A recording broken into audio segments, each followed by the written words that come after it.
Hello, friends, and welcome to Storytime with Mrs. Spears. Today, we will read one of my favorites, Henry's Freedom Box. I wonder what that could be about. Ellen Levine and Kadora Nelson. I'm going to take the cover off the book so that I can handle it a little better. Sometimes the cover is different from the actual book. Look at that. These illustrations are beautiful. That must be Henry. Let's find out. Henry Brown wasn't sure how old he was.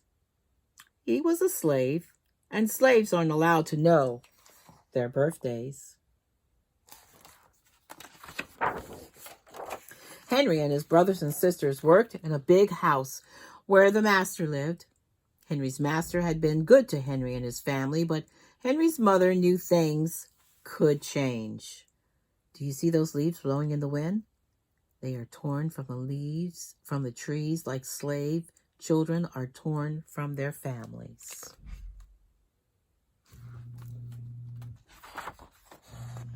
One morning, the master called for Henry and his mother. They climbed the wide staircase. The master lay in the bed, only his head above the quilt. He was very ill. He beckoned for them to come closer. Some slaves were freed by their owners. Henry's heart beat fast. Maybe the master would set them free. But the master said, "You're a good worker, Henry. I'm giving you to my son. You must obey him and never tell a lie." Henry nodded, but he didn't say thank you. That would have been a lie.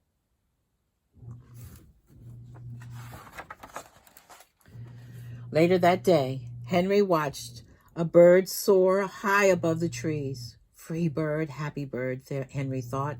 Henry said goodbye to his family. He looked across the field. The leaves were swirling in the wind.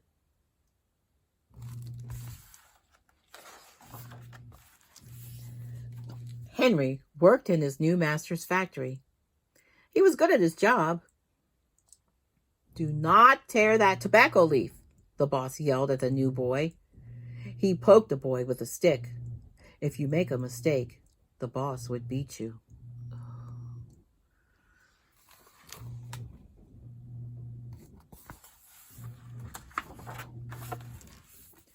Henry was lonely. One day, he met Nancy, who was shopping for her mistress. They walked and talked and agreed to meet again. Henry felt like singing, but slaves didn't dare sing in the streets. Instead, he hummed all the way home.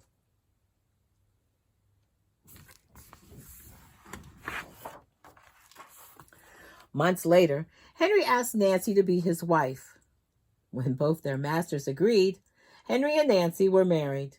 Soon, there was a little baby, and then another, and then another. Oh. Henry knew they were very lucky. They lived together, even though they had different masters. But Nancy was worried. Her master had lost a great deal of money. "I'm afraid he will sell our children," she said. Henry sat very still.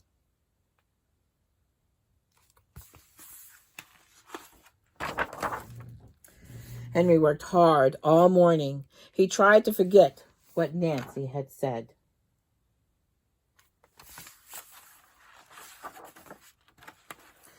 His friend James came into the factory.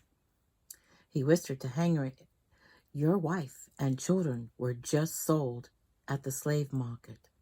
"No!" cried Henry. Henry couldn't move. He couldn't think. He couldn't work. "Twist that tobacco!" the boss poked Henry. Henry twisted tobacco leaves, and his heart was twisted in his chest.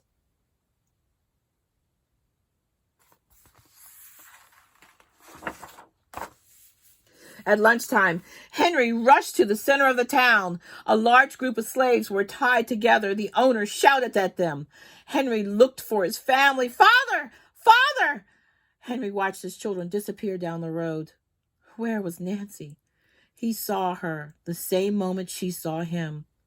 Then he wiped away his tears. Nancy, too, was gone.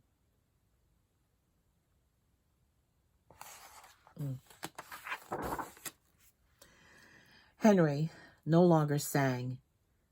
He couldn't hum. He went to work, and at night he ate supper and went to bed. Henry tried to think of happy times, but all he could see were the carts carrying away everyone he had loved. Henry knew that he would never see his family again.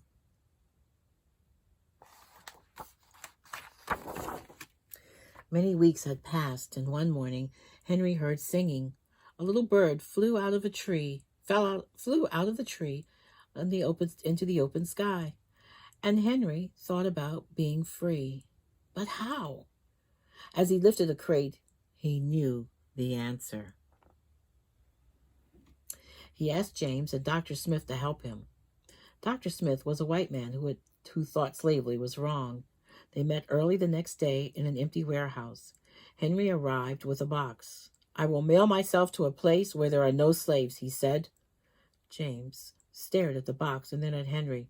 "What if you cough or somebody hears you? I will cover my mouth and hope."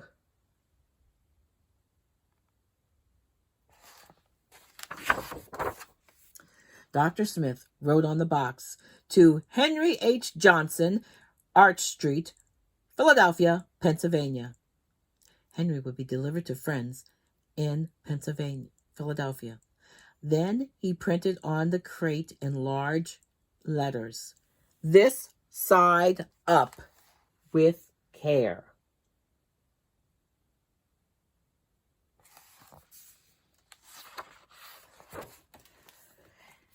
Henry needed an excuse to stay home, or the work boss would think he had run off. James pointed to Henry's sore finger, but Henry knew that wasn't bad enough. He opened a bottle of oil. "No!" cried James.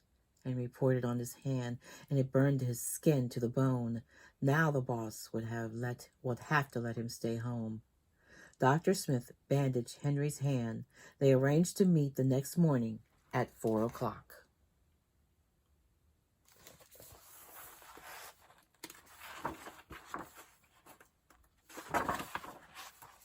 The sun was not up yet when Henry climbed into the box. "Ready," he said. James nailed the lid down. Dr. Smith and James drove to the station. The railroad clerk tipped the box over and nailed a paper to the bottom.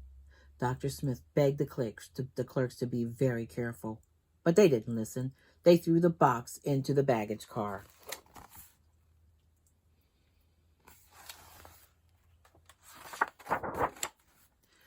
Hours passed. Henry was lifted up and thrown again. Upside down, he heard waves splashing. This must be a steamboat headed for Washington, D.C. The ship rode smoothly, but Henry was still upside down. Blood rushed to his head and his face got hot. His eyes ached. He thought his head would burst, but he was afraid to move because someone might hear him.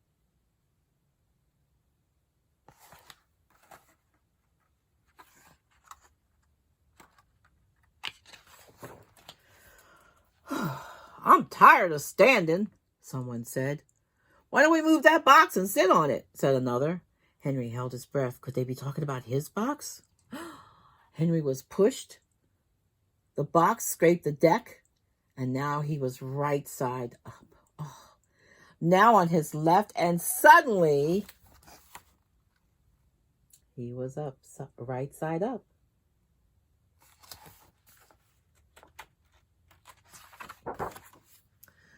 "What do you think is in here?" said the first man. "Mail, I guess," said the other. "I am mail," thought Henry, "but I'm not the kind of mail that they imagine." Henry was carried off the steamboat and placed in a railroad car. This time, head up, he fell asleep to the rattling song of the train wheels. There he is.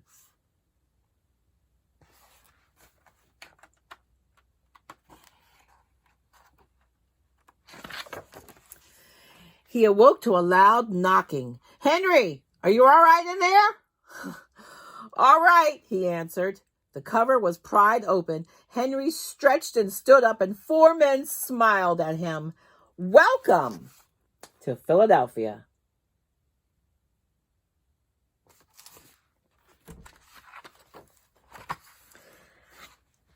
At last, Henry had a birthday. March the 30th, 1849, his first day of freedom. And from that day on, he also had a middle name, and everyone called him Henry Box Brown. And that, my friends, is the story of Henry Box Brown. It is a true story. Thank you for coming to Mrs. Spears' Story Time. I'll see you guys next time.